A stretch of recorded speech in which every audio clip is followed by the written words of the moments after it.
கிறிஸ்துவுக்குள் மிகவும் பிரியமானவர்களே, இயேசு கிறிஸ்துவின் நாமத்தில் உங்கள் யாவரையும் அன்போடு கூட நான் வாழ்த்துகிறேன். இந்த நாளிலும் தேவன் நம்மோடு கூட இடைப்படுகின்ற வார்த்தை சங்கீதம் 40ஆம் அதிகாரம் 17ஆம் வசனம். நான் சிறுமையும் எளிமையுமானவன், கர்த்தரோ என்மேல் நினைவாயிருக்கிறார். தேவரீர் என் துணையும் என்னை விடுவிக்கிறவருமாயிருக்கிறீர். என் தேவனே தாமதியாதேயும்.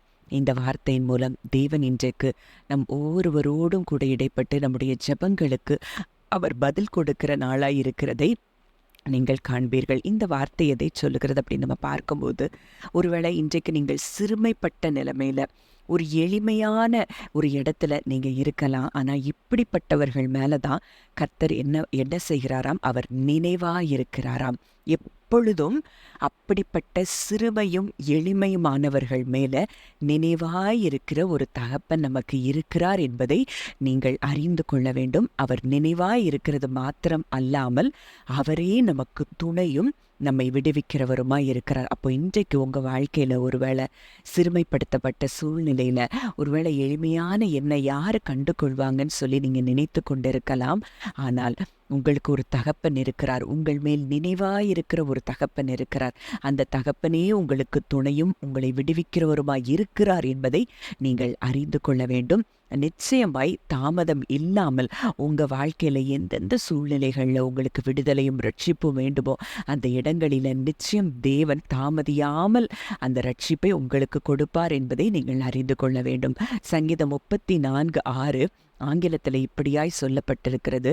When I had nothing, desperate and defeated, I cried out to the Lord and he heard me, bringing his miracle deliverance when I needed it most. அப்போ என்னால் ஒன்றுமே இல்லை, என்கிட்ட எதுவும் கிடையாது, டெஸ்பரேட்டாக ஹோப்லெஸ் சிச்சுவேஷனில் இருந்தப்போ நான் தேவனை நோக்கி கூப்பிட்டேன்.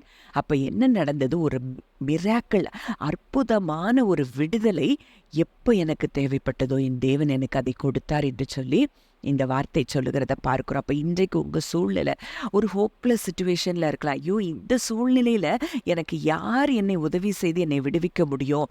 இந்த சூழ்நிலையில் எனக்கு அற்புதத்தை யார் செய்ய முடியும்? இதில் வழியே இல்லையேன்னு சொல்லி நீங்கள் நினைக்கலாம். ஆனால் இன்றைக்கு தேவன் உங்களுக்காக இறங்குகிறதை நீங்கள் நிச்சயம் காண்பீர்கள்.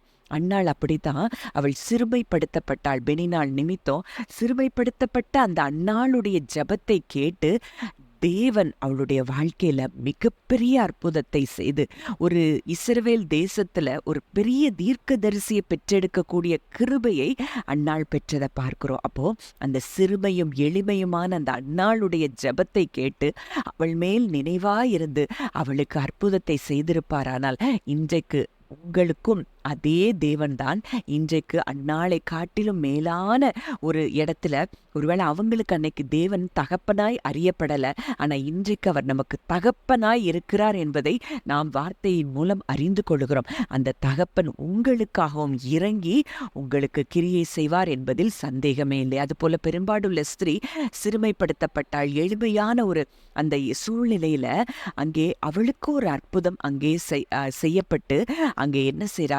எல்லாருக்கும் முன்னாடி அந்த பெரிய விடுதலையை அவள் பெற்றுக்கொள்கிறத பார்க்கிறோம். அவள் ஃபினான்ஷியலா, அவள் ஃபிசிக்கலா, எல்லா விதத்திலையும் அவளுக்கு ஸ்ட்ரகிள். ஆனால் நொடிப்பொழுதுல தேவன் அற்புதத்தை செய்து அவள் விடுவிக்கப்பட்டதை நாம் பார்க்கிறோம். அப்போ இன்றைக்கு என்ன பலவீன கட்டுகளில் இருந்தாலும் நிச்சயம் உங்களை விடுவிக்கிற தேவன் உங்களோடு கூட இருந்து உங்களை விடுவிக்கிறார் என்பதை நீங்கள் அறிந்து கொள்வீர்கள். ஆனால் நீங்கள் விடுதலையை நிச்சயம் பெற்றுக்கொள்வீர்கள். அதே போலதான் யோசபாத் ராஜாவுக்கு எதிராய் ஒரு பெரிய சேனை அங்கே எழும்பி வருகிறது. அப்போ அவர் ஜெபிக்கிறாரு. 2 நாளாகமம் 20:12 ஏராளமான கூட்டத்திற்கு முன்பாக நிற்க எங்களுக்கு பலன் இல்லை, நாங்கள் செய்ய வேண்டியது இன்னதென்று எங்களுக்கு தெரியவில்லை, ஆகையால் எங்கள் கண்கள் உண்மையே நோக்கி கொண்டிருக்கிறது. அப்போ இன்றைக்கு சிறுமையான சூழ்நிலையில என்ன செய்யணும்னு முடியாத சூழ்நிலையில நீங்க அவரையே பார்த்து கொண்டிருப்பீர்களானால் நிச்சயம் உங்களுக்கு விடுதலை. அன்றைக்கு யோசபாத்துக்கு மிகப்பெரிய விடுதலை அங்கே கிடைத்தது மட்டும் அல்லாமல் மிகப்பெரிய கொள்ளையையும் அவர்கள் கொண்டதை பார்க்கிறோம். அப்போ இன்றைக்கு தேவனை நம்பியிருக்கிற உங்களுக்கு சிறுமைப்படுத்தப்பட்டாலும் நீங்க என் அப்பா எனக்கு இருக்கிறான்னு சொல்லி நம்பிக்கையோடு இருக்கிற உங்களுக்கு தேவன் நிச்சயமாய் பதில்களை கொடுக்கக்கூடிய நாட்களுக்குள் நீங்கள் வந்திருக்கிறீர்கள் என்பதை அறிந்து கொள்ளுங்கள். நிச்சயம் தேவன் உங்களை விடுவிக்கிறார், ரட்சிக்கிறார், ஆசீர்வதிக்கிறார்.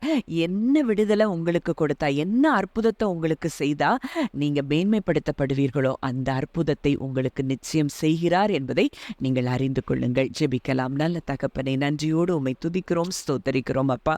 இந்த நாளிலும் எங்களோடு கூட இடைப்பட்ட உம்முடைய வார்த்தையின்படி அப்பா, இதை கேட்கிற ஒவ்வொரு பிள்ளைகளும் ஒருவேளை சிறுமைப்படுத்தப்பட்ட நிலைமையில இருந்தா கூட நீங்க அப்பா ஒவ்வொருவர் மேலையும் நினைவாயிருந்து அப்பா ஒவ்வொருவருக்கு வேண்டிய அற்புதத்தை செய்து நீர் விடுவிக்கிற தகப்பனாய் இருக்கிறபடியினால் நன்றி செலுத்துகிறோம். கேட்ட வார்த்தையின்படி கர்த்தர் ஒவ்வொருவருக்கும் அற்புதத்தை செய்யவும் அவரை ரட்சிக்கவும் நீர் இறங்கி வந்திருக்கிறதற்காக நன்றி செலுத்துகிறோம். இயேசுவின் மூலம் கேட்கிறோம் ஜீவனுள்ள நல்ல பிதாவே, ஆமேன்.